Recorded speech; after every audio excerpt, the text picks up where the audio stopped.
அம்மா, நீ நினைக்கிற மாதிரியெல்லாம் ஒன்றும் இல்லைம்மா. தேவையில்லாம மனசை போட்டு குழப்பிக்காத.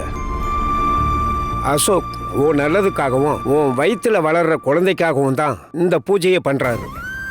மற்றபடி ஒன்றும் இல்லைம்மா. பெரியவங்க நீங்க சொல்றீங்க, அதை நான் ஏத்துக்கிறேன்.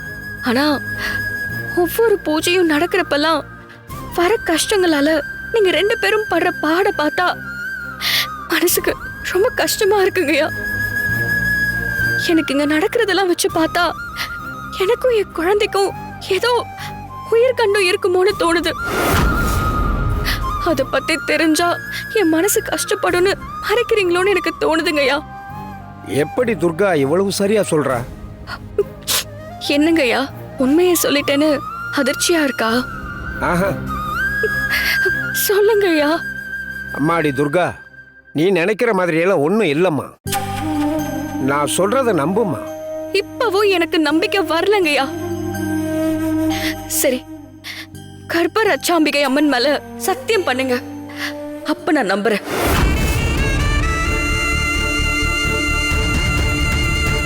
எதுக்கு தயங்குறீங்கய்யா? சத்தியம் பண்ணுங்க. தாயே, இது என்ன சோதனை?